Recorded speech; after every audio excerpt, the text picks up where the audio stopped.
the thing I want to close with is hardness of heart. Pharaoh's a poster boy for a hard heart. Let's go to Exodus 4, verse 21. The Lord said to Moses, when you go back to Egypt, see that you do before Pharaoh all the miracles that I have put in your power. But I will harden his heart so that he will not let the people go. Then you shall say to Pharaoh, thus says the Lord, Israel is my firstborn son, and I say to you, let my son go that he may serve me. If you refuse to let him go, behold, I will kill your firstborn. Notice what it says here. See that you do before Pharaoh all the miracles that I have put in your power. So the first thing here is go do these miraculous things for Pharaoh. I will harden his heart. And if you put those two things together, what does a hard heart do? It makes you ignore the miracles of God. The definition of a hard heart is you cannot see the miraculous. Now fast forward to Yeshua. Mark 6, verse 45.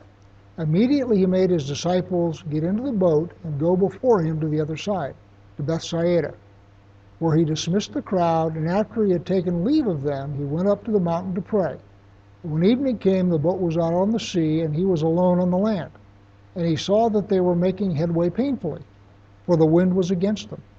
And about the fourth watch of the night, he came to them walking on the sea.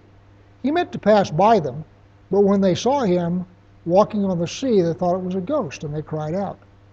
For they all saw him and were terrified, but immediately spoke to them and said, take heart, it is I, do not be afraid. And he got into the boat with them, and the wind ceased, and they were utterly astounded.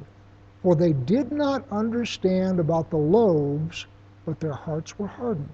So what was the event immediately before this? Feeding of the multitude, loaves and fishes. And what it says here is the reason they were surprised to see Yeshua walking on the water is because they didn't understand the loaves and fishes. And the reason they didn't understand the loaves and fishes is because their hearts were hardened. Why will they believe the Antichrist's miracles, but they don't believe God's miracles? You see the miracles that you want to see. And if you have a hard heart, which is, I think, probably the case of the earth dwellers in Revelation, the miracles that they want to see are those that the Antichrist performs, because they will be things that will appeal to the unrepentant heart, whereas the miracles of God they won't see. If you lay hands on somebody and pray for healing, and then he goes and gets a shot of streptomycin, who healed him? Don't get me wrong, I have no problem with getting a shot of streptomycin. That's perfectly fine. But what it does is it creates the possibility in, maybe not in the one who's healed's mind, but everybody else's mind, well, yeah, they say they prayed for you and they say they healed you, but I noticed that you were in the hospital getting streptomycin. So the idea that you should have hands laid on you and somebody pray for you and then you go back and sit in your pup tent, that's not sound. There's stuff you can do, stuff that will help, all those kinds of things, and that's all good. I am not against doctors, but it's God that does the healing. The biblical definition of a hard heart is an inability to see God in the miracles. And that's what happens to Pharaoh. Pharaoh sees all the miracles, but he doesn't see God. And that's why I led with the thing about the streptomycin, because the healing is from God. The fact that you went and got a shot of streptomycin is just fine. I don't have any problem with that, but I don't have any question in my military mind where the healing came from.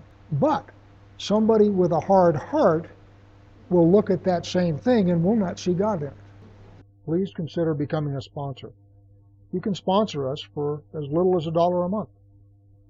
Please visit crimsonthread.com/purpose for an explanation of what we're doing and perhaps to become a sponsor. Thank you.